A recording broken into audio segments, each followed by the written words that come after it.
We are back with Monday Night Football pregame with the Pound. I'm here with Tyler, the young wizard. Good to be back. It's been way too long. Dentist. Don't go to the dentist. That's what we've learned in the last couple weeks here. Mouth was really suffering with some pain there, shooting all the way up to the head. It wasn't fun. But tonight we're going to be talking about Monday Night Football, Bucks versus the Saints. Bucks are -3. It looks like it's around a 41-point spread. Who do you have tonight, Tyler? This is a tough matchup for me. Both these teams are very, very similar defensively. Both of them kind of middle in the pack in fantasy points allowed per game to wide receivers. And they're both actually top 5 against running backs. So it's going to be a tough offensive game for a lot of these guys to come out and shine. I will say the big discrepancy in this matchup right now is the Saints and the Buccaneers' ability to play against the tight end position. We know the Saints have allowed the fewest fantasy points per game to tight ends in the NFL. And the Buccaneers are actually bottom 3 in the NFL in that tier. So if you have Juwan Johnson for the Saints this week, I think you have a pretty safe matchup with the Buccaneers today. Okay. Yeah. And it seems like New Orleans is Tom Brady's Achilles heel, though. Since he's been in Tampa, he's 1-4 in the regular season against the Saints, 2-4 counting playoff games.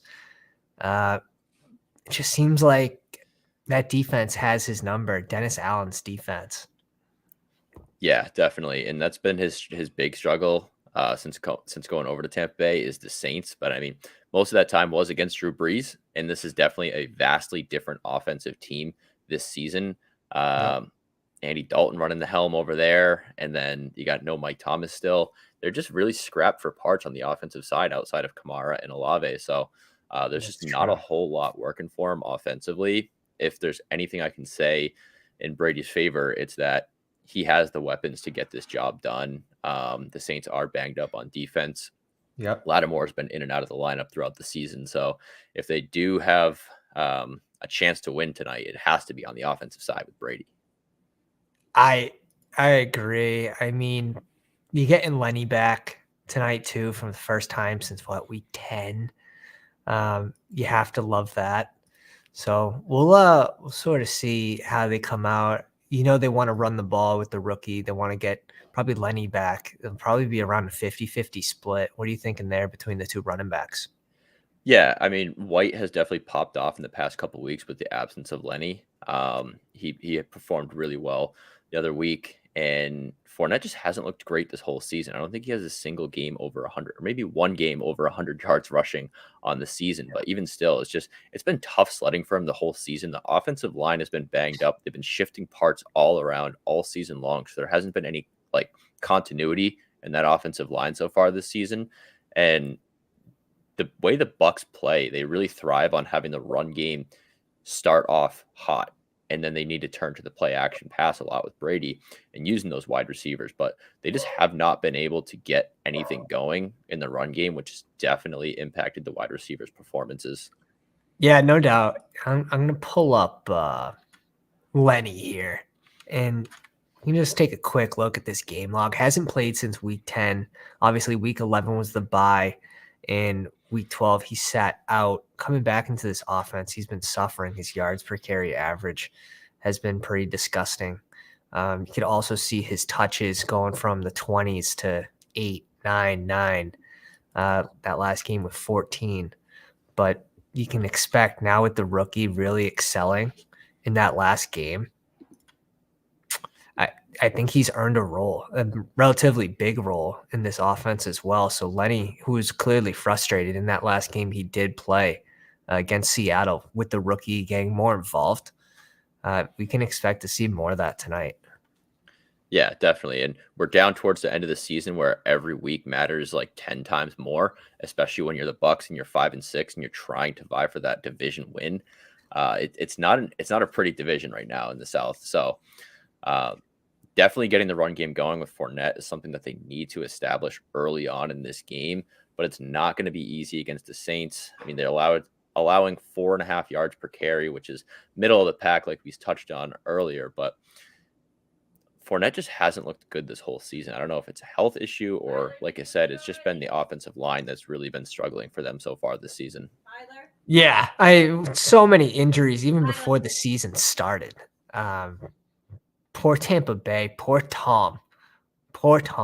No time. And what do you do with no time? He just throws these quick little dump passes, which is what he usually always does, and it's just kind of boring to watch, right? And Mike Evans has really been suffering. Mike Evans is a player who's ranked like 110th this year overall. It's been a really down year from him. You're seeing multiple games as of late with less than 10 fantasy points. Yeah.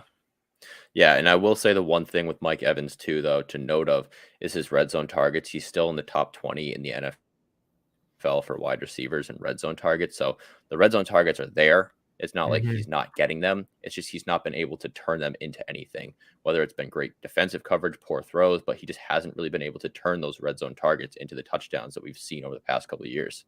Yeah, and Brady did start to pick it up though, with the touchdowns against Seattle, right? It was the Yeah, Seattle game, in Germany. He had multiple touchdown throws, so you can see a little positive light happening in Tampa Bay.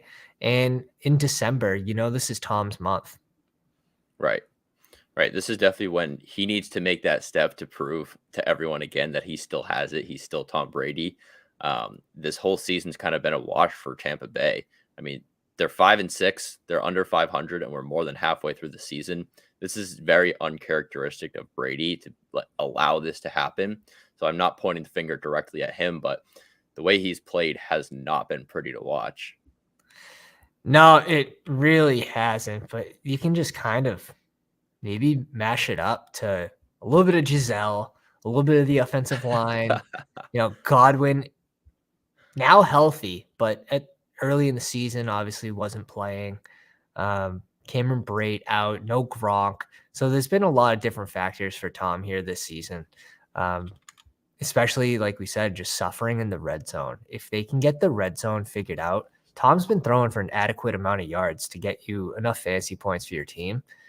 If he can start to pop those in the end zone to Mike Evans, who's an absolute threat, you're going to have a positive result in the playoffs, especially if you're in one of those two QB leagues like we do.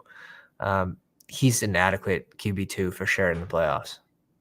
Yeah, definitely. But like you said, it's the red zone that's getting Brady. He's only completing 55% of passes in the red zone this season, which is not good, and it's very uncharacteristic of him. So if we're looking towards an issue to point the finger at, it's been the red zone performance. They've been getting down the field a little bit better as of late, but just once they get to the red zone, they just seem like they kind of stall out and they're just forced to kick field goals, which I'm fine with because I have Ryan Suckup. So I'll take all those fantasy points right there. But Damn. it's just super tough to see guys like Mike Evans and Chris Godwin struggle. We have to bring your league mates to a vote this year and get rid of the kicker because I kickers, know. it's amateur hour when we're playing with kickers, and only one of my 3 leagues does kickers, and Hey, I sometimes they ask add a for little a bit of vote. spice. I ask for a vote every single year.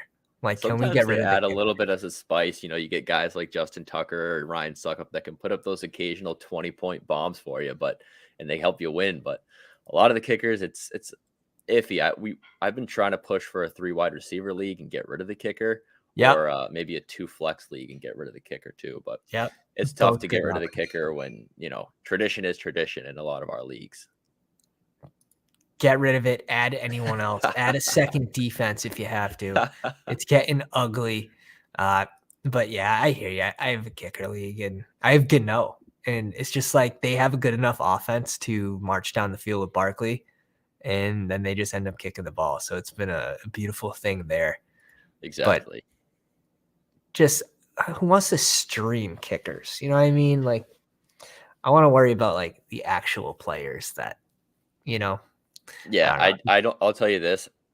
When my kicker was on a bye, I didn't pick anyone up. I didn't do anything. I just left him in the lineup as a bye week and just left it at that because I have more preferable targets to get on the waiver wire than an extra kicker. So Right. I'm not streaming kickers. I'm streaming defenses more over kickers, but kickers definitely add a little bit of a spice to your game if they can put up those 20-point games.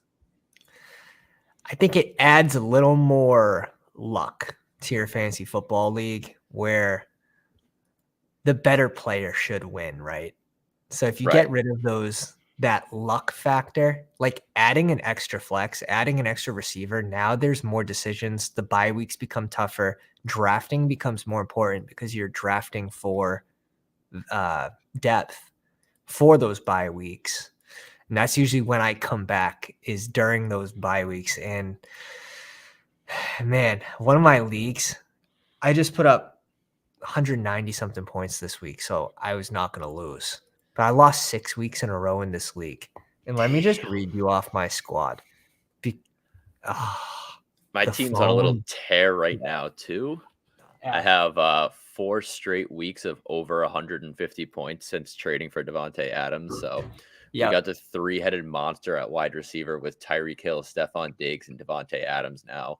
I don't really care about my running backs at that point because I have a three-headed monster of guys that put up 20 plus points per game. Yep. So it's a bye year for you, right? All Absolutely. in. We do a keeper league. So we're trading future draft picks for, if you're buying into the season, other teams are selling out from injuries and whatnot. So I was a buyer this year. Had to go for it. Had the pieces built around. I just needed that extra flex guy to take me home. So hoping that Devontae Adams is the guy for me. Hell yeah. And he has been. He's looked great the last 3, 4 weeks. Multiple touchdowns in some of those games, 100 plus yards, getting the targets. Yeah, no question. Cars being serviceable for him for sure this year.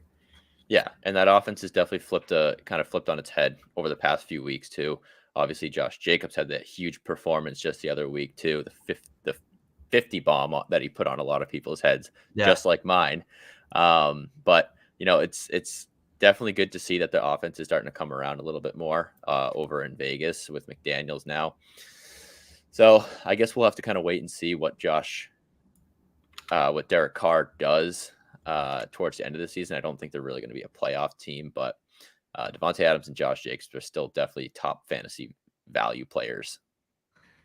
Taking a peek here, right? You would think this squad wouldn't be able to lose 6 weeks in a row. 2 QB league, Josh at full PPR, bonuses at 300 yards, bonuses at 100 yards for receivers and running backs, just a 3-point bonus. Goes to 4-point at 150, goes to a 5-point bonus at 200 yards for receivers and running backs. Have Josh Allen, Tom Brady, Chris Olave, Amon-Ra St. Brown, Mike Evans, David Montgomery, who's been serviceable the last few weeks, and as an RB3 over the whole season, really 8 to 12 points. Saquon Yeah. Barkley, Mark Andrews, who's been brutal the last 3 weeks, Garrett Wilson, Ryan Tannehill is a QB3, Isaiah Pacheco, David Njoku, Zamir White, who I just randomly added before the game last night, just in case Josh Jacobs got hurt further, et cetera, et cetera. And we added Julio Jones before tonight's game because you never know when injuries arise. And it looks like That's Julio's true. going to play tonight. Yeah. And Kadarius Toney in the IR spot. But it's just been an absolute brutal year for this team. A little bit of bad luck. I'm 4-8, and I still have a chance for the fantasy football playoffs. I need the stars to align, right, in order to make it in the top 6 of this 10-man league. I had to Yeah. win this week against our buddy here, Nicholas. I needed Biden's bicycle to lose, which is happening to the 10th place team. And I needed, what's the last one? I needed Riley Reed option to lose. All 3 things happening this week. And now next week, I only need 2 things to happen. I'm playing the Riley Reed team for that 6 seed spot. But on top of that, I need Biden's bicycle to lose again, or I need Let's Ride to lose, and I need to outscore Let's Ride by 30 points. We have all the math right up here in the head. There you And go. it's going to take a little bit of luck here, but I've snuck into the fantasy football playoffs in the 6 seed twice before taking the trophy. Hey, it's not about how you start, it's all about how you finish, right? That's what they always say. So you definitely need a couple things to fall, like some dominoes to fall in line for you to be even able to get to the playoffs. I But I know. like your odds. It's a really good team. I will just say, like, a lot of those guys did hit the midseason lull. Andrews just had the injury problems, and Yep. Lamar Jackson kind of being banged up now it's not great for him. Yep. Mike Josh Evans has hit Allen that with an midseason injury. lull. Allen, Olave kind of went down with a concussion earlier this year. Amon-Ra, same thing. Montgomery had some struggles at the beginning of the season trying to take snaps away from Herbert, but with Herbert on the IR, he's definitely flourished as the RB1 over there right now. We'll see how long that lasts, but it is a really good squad on paper. You just kind of hit that. A lot of those guys just hit that mid-season lull that really you just hate to see. Mike Evans, week 2, not playing the full game, getting the suspension for the week after that. It's Yeah. been it's been a battle, and this league always is a battle. 2 QB, full PPR, bonuses at 100 or 300 yards for QBs, 400 and 500 yards, which I love that because every now and then you used to get like Big Ben who would throw for 500 yards, and it would Yeah. be a huge week for a QB. So it's really neat, the bonuses here. As you can see, I like the Garrett Wilson. bonuses. Garrett Wilson putting up 31 points, getting the 100-yard bonus and the 150-yard bonus, 8 catches. So it really benefits these players like Amon-Ra St. Brown, 11 catches, hitting the 100-yard bonus, getting 2 titties there too. Yeah. Really neat. I'll show you another league here. It's not all rainbows fantasy football, but Yeah, I like the ideas of having the 100+ yard bonuses too. We kind of played around with that a couple years ago, but I think we ultimately decided to just stick with the standard PPR format. There's a lot of griping and groaning from some of the people who couldn't pay attention as much, so they just didn't tune in and didn't know what the scoring rules were. yeah, no doubt. And here's another one right on the edge of the fantasy football playoffs, taking this game by 3 points. Had some pretty good starts in this one, and also had a start that almost wrecked the season, right? George Pickens in a cupcake matchup against Atlanta. And Yeah, this that's guy tough, just chooses when he wants to go off, and it's always against the hardest team. right? So, yeah, we got Trevor Lawrence, Dak Prescott, and Tua. I hate carrying 3 QBs. I don't even like carrying 2. But Yeah, in this scenario where Tua was playing San Fran, you kind it of had to. ended up being the correct start. Trevor Lawrence over him. Michael Pittman, who almost blew my season as CeeDee Lamb last night, almost took the season from me, scoring 20 points to Michael Pittman's 3.6, and I ended up winning by 3 points. It got down to a nail biter last night. It That's really scary, was. especially when the CD touchdown too was that he just never went down and no one Yeah. thought to just make a further play on the ball. So, and that He's was kind of the same thing when you look at the Tua game too. Like, he had that fumble at the end of the game when they were trying to drive down the field to tie it up, and that in high he threw school a the lot. ball and he just no one no one went for it. No one on his team even made an effort to grab the ball while it was rolling around on the ground. I San Fran know. defender comes, picks it up, and walks it to the house. You see that in high school a lot, right? Like the players falling on Just another and just being so light, right? yeah, And being able to like bounce right off. yeah. But Christian Watson saving my season right here with the 24-point performance with a rushing touchdown and a receiving touchdown. This guy has 8 touchdowns in 4 weeks. First rookie receiver to do it since Randy Moss. So that's some pretty good Damn. company for Christian Watson right there. I mean, Damn. the guy started off the season just in Aaron Rodgers' closet, right? He didn't want to throw the ball to him because he dropped a couple early targets at the beginning of the season. And he basically called him out saying, if you drop the ball, you're not going to get targets. He Mm-hmm. earned his trust back with that 3-touchdown game against Dallas, and he I has think so. not looked back. He has not looked back, and he's definitely going to be the guy. I think that turns into that Devontae Adams role for Aaron Rodgers, where he's just going to start throwing to him. Because Yeah, no even you doubt. look at it, Lazard's been almost phased out of the offense kind of since Watson has turned up. So Lazard's taking that backseat position to him now, and I think it's Christian Watson's season. What's your thought on leagues that do or don't do a top 2 bye for the teams that finish first and second in the regular season? What do you prefer? So my league, the league that I've been in longest, we just started doing the 2-team bye last year. So the first and second seed get a bye, and I love it. I mean, it definitely it makes it more interesting at the end of the season because our playoffs have basically been set for the last 2 weeks. It's Mhm. just been a matter of what the top 6 seeding is going to look like. Okay. And at that point, you kind of lose interest because you're like, okay, I'm already in playoffs. It doesn't matter where I go from here. Right.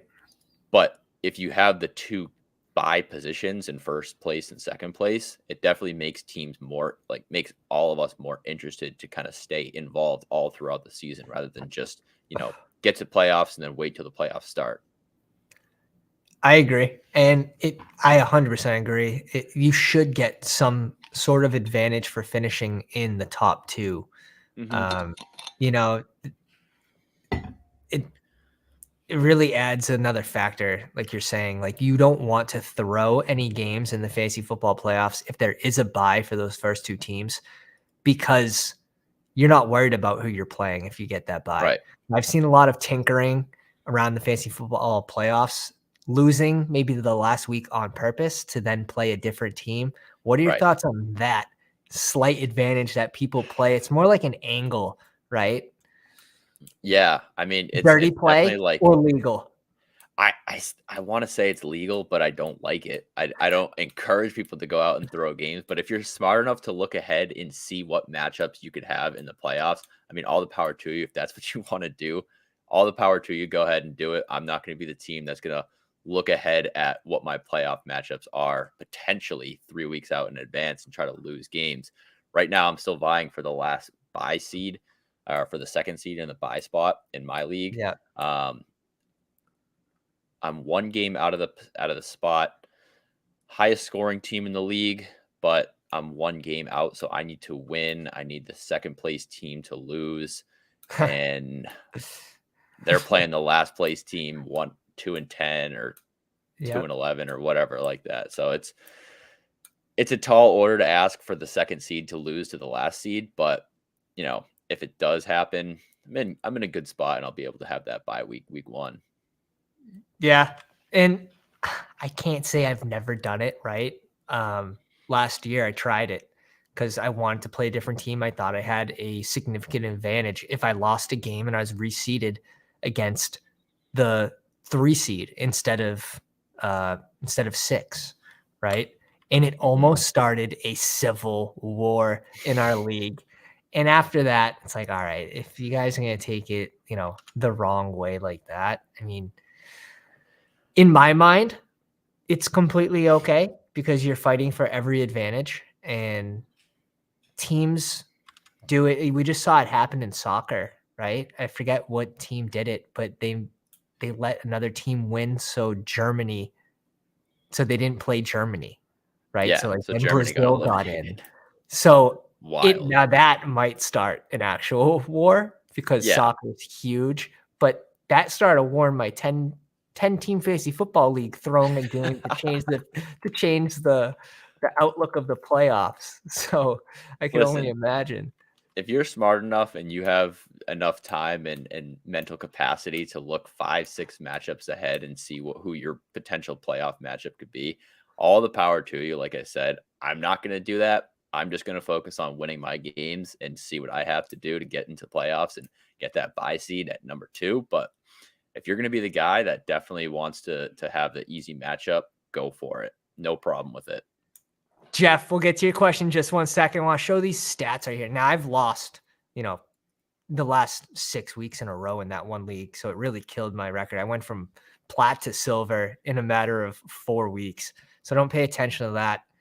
My winning record just averages 54, 55%, which is right around the average, but I've won 8 first place trophies out of 23 teams because it counts the 3 teams this season, so I've almost won it at 33% rate, which is Mhm. pretty nutty, finishing in the top 3 around 50% of the time.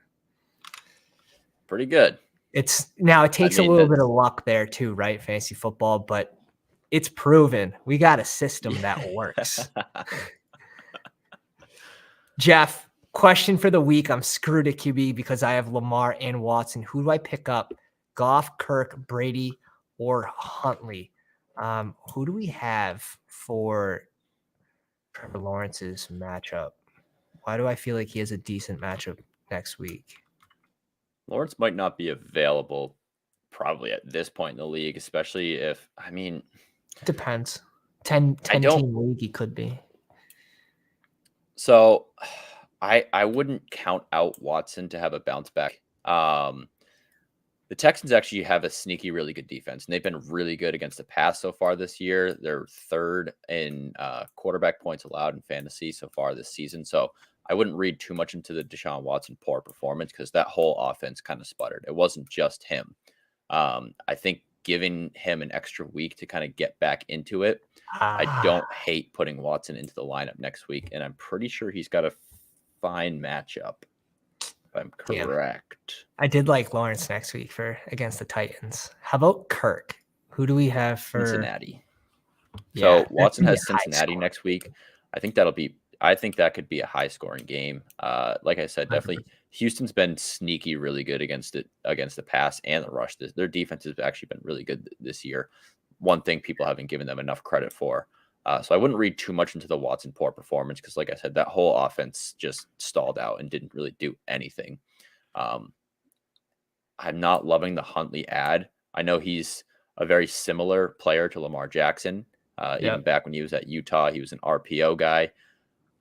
I think he's a fine pickup if you absolutely need to, but over the other guys, I wouldn't be touching Huntley over Goff, Kirk, Brady, or even Deshaun Watson. That's fine. I'd 100% agree with that. And I mean, you're not going to go with Tom Brady against the 49ers. It's just too tough of a matchup. I like the Goff Amon-Ra stack, but you got to remember, not every week's going to look like this for Jared Goff.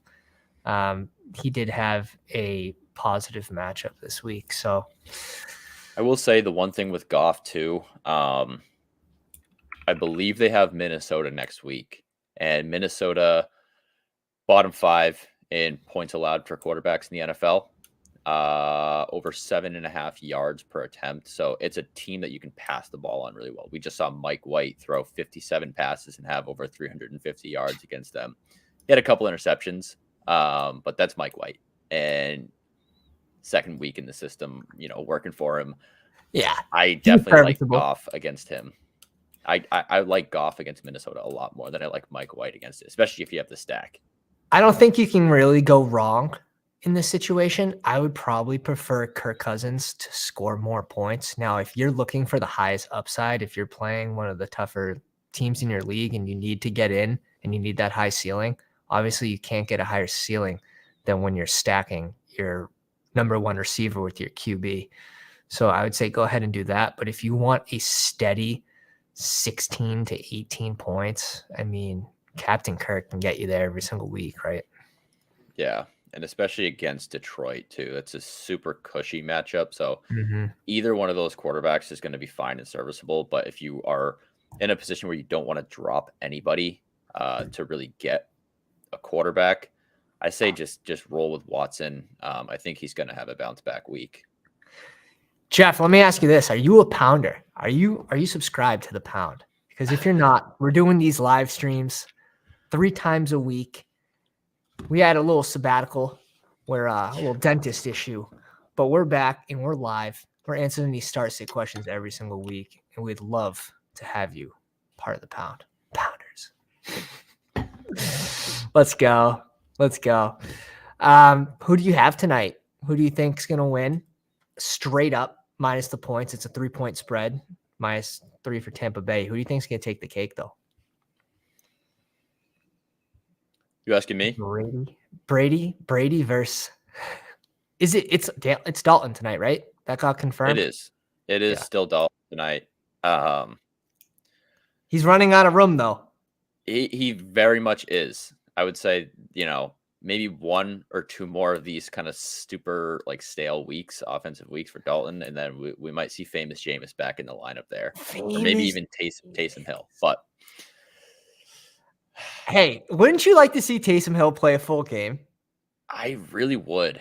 I think that he could throw a lot of fun wrinkles into the offense. I just don't know if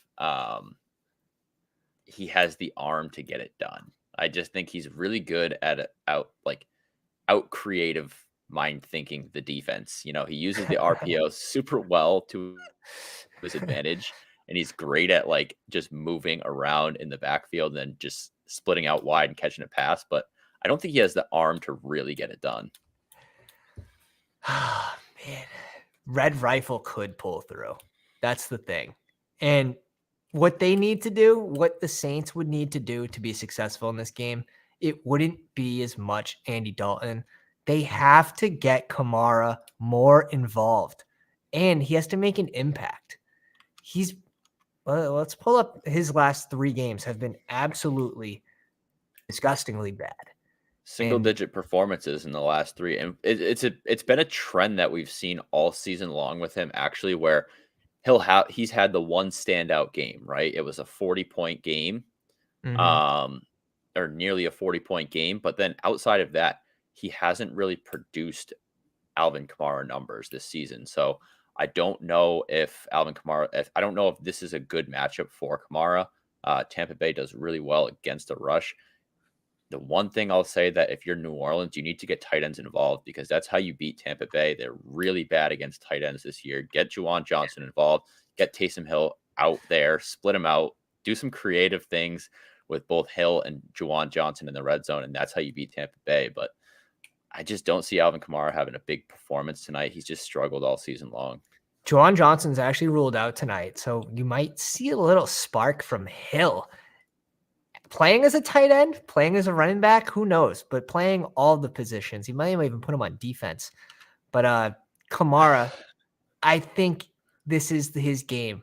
He has to get involved. He has to get down, even if it's just checkdowns. Get this guy targets because when he has the ball in his hand, he's special.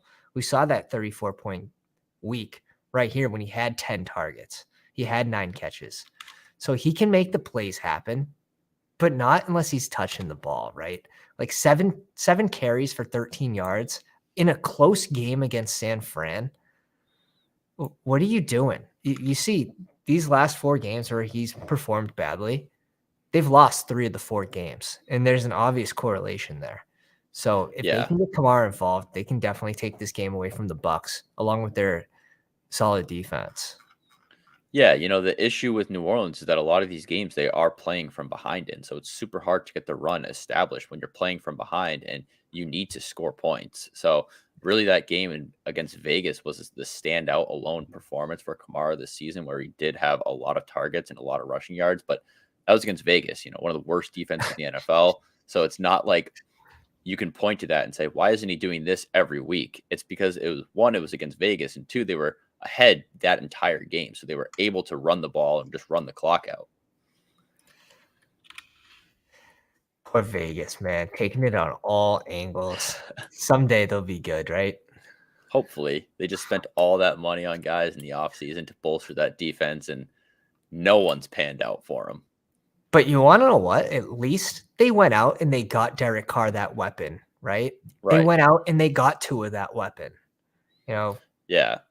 That's something that you love to see for quarterbacks is actually going out to make an effort to put guys around them for them to succeed. You can't point a finger too much at the Vegas offense. They've been pretty good this year. It's just been that defense that has just been so vulnerable and suspect all season long. They're just nobody wants to play for them. What have they done for Lamar? Here's Devin Right. Duvernay. He's a great return man specialist, sort of Here's like a Kadarius Toney, a less skilled Kadarius Toney type here's a player. 35-year-old Deshaun Jackson that we're gonna give you Like, off of waivers. We're gonna put him on the practice squad, upgrade him. He's gonna get hurt again, and then come back and have 2 catches for 76 yards. even So Rashad Bateman, he's a wide receiver 2 on a team. He's not a clear number 1. So you get rid of Marquise Brown and then you just give the guy no one. Why? So he has a bad season and then you can pay him less. What's the angle here for Baltimore against Lamar in a year where his salary is low, right? I don't know, So right? I don't know if there is really a smart angle to look at it. maybe the only way you can point a finger and say this could be the reason is just what you said. Maybe you have to pay him less in the off season, but the guy's I just going to think walk that. away if you try to do something like that. He's going to leave. He'll go somewhere where they're going to pay him and actually put Hold up the sign. targets around him. Pay the Go to man. Carolina. Go to Carolina. They'll definitely pay him. They've been desperate for a quarterback for the last 3 years. So he'll go to Carolina. They actually have real offensive weapons with DJ Moore and some of those other guys that they're putting together. Some of the young guys like Shi Smith and Well, they lost CMC. That Dante was their Foreman. biggest And weapon. they lost CMC, but they They're in still have a rebuild young mode. DJ Moore. Absolutely. Absolutely. But I think with the pieces that they'll be able to pull in, if they could get Lamar Jackson, that team's definitely viable. DJ Moore is a clear number one. I mean, we can definitely both agree on that. But here's Right. Olave's stats right here. His game log's been sort of all over the place, and you can attribute that to like different quarterbacks playing each week. But he's pulling in consistent targets, and that's what you want to chase. You want to chase the volume. This guy, he is a solid wide receiver too. He's on that fringe wide receiver 2, wide receiver 3 on any given week.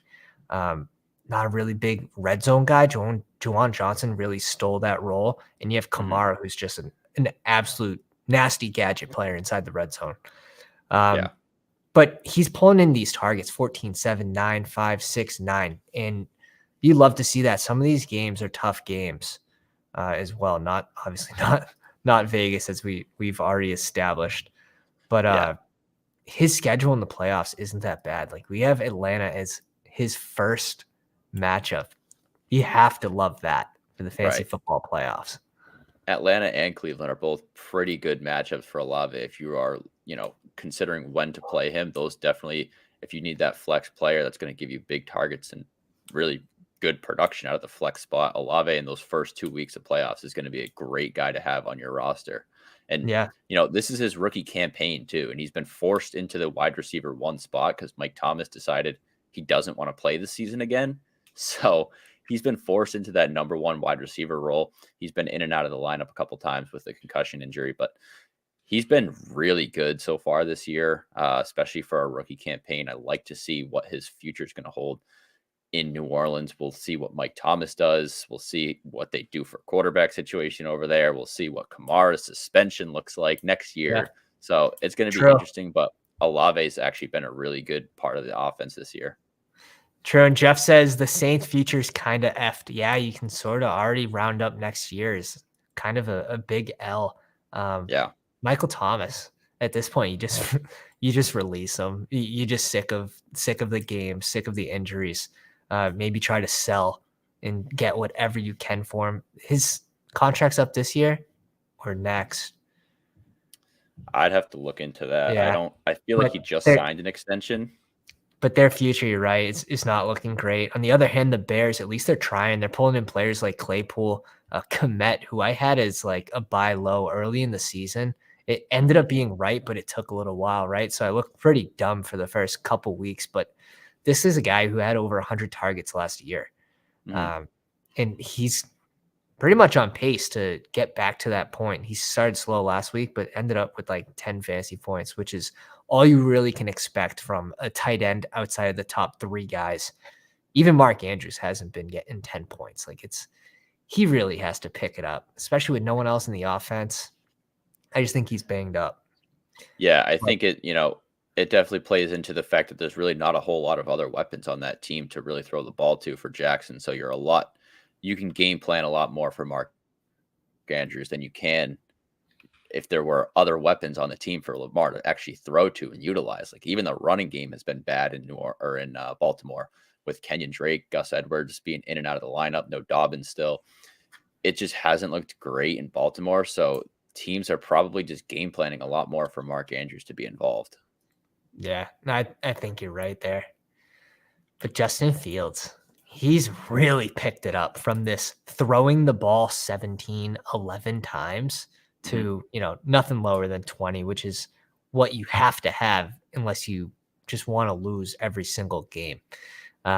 They won that close one, but then remember that game? That was an absolute washout of a game. Yep. He threw that one pass to Dante Pettis, Yeah. and it went for a long touchdown. But like, this is that's kind of like one of those games where you asterisk it, only throwing the ball 17 times.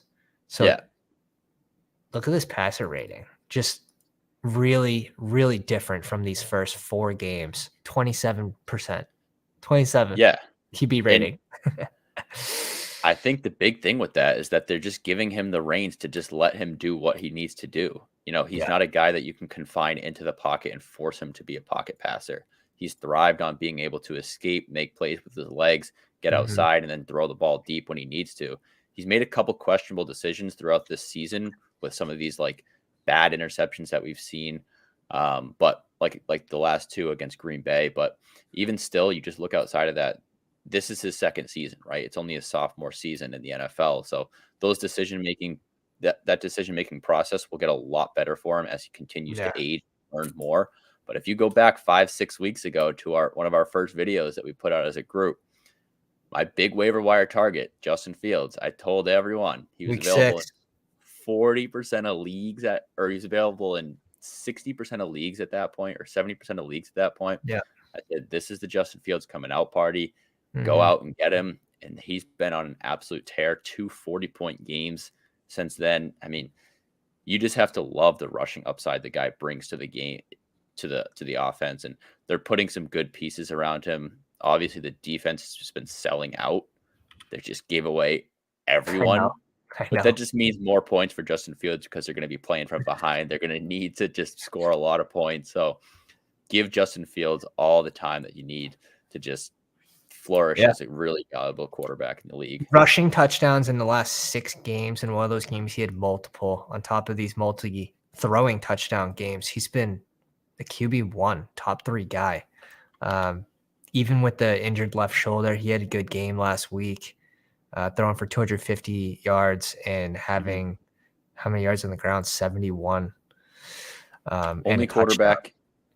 quarterback in NFL history to have 3 rushing touchdowns of 50 or more yards in a season. Yeah, absolutely nutty. It's Insane. like Michael Vick type stats, obviously without the Insane. arm. But guys, if you haven't already, drop the sub. We do these live shows 3 times a week. Bryce, welcome back to the live stream. Can't have another 2 interception game though. Yeah, That's they facts. had that game in the bag They against Green did. Bay. They Had kind that of game in sold. the bag. He threw that bad interception on the second to last drive, and then they were just desperate at that point. He was throwing the ball deep for no reason and got picked off the second time. You don't love to see that because it drops the point value, but I mean, Mhm. they were a desperate team just trying to make some points, make some things happen. So obviously the decision making is going to get there for him. He's still a very young quarterback, and he has Yeah, a really tough schedule once they come out of the bye. So we'll definitely have to see where he goes with that. But if you have him, true. and you make it to the playoff or you make it to the championship in your league, that week 17 matchup looks real good again. Yep. And if you're in one of those weird leagues that plays till week 18, that's Hmm. another good one. I wouldn't advise of that. But guys, if you haven't already, drop the sub. We're going to be ending the stream here as we turn on the game. We appreciate you for tuning in. Drop a like on the live stream. We're going to be answering start sit questions as early as tomorrow. Tomorrow's video. So we'll be live tomorrow. Check that out. Drop a sub, hit the bell for notifications so you know when we go live. Thank you. Thanks, guys.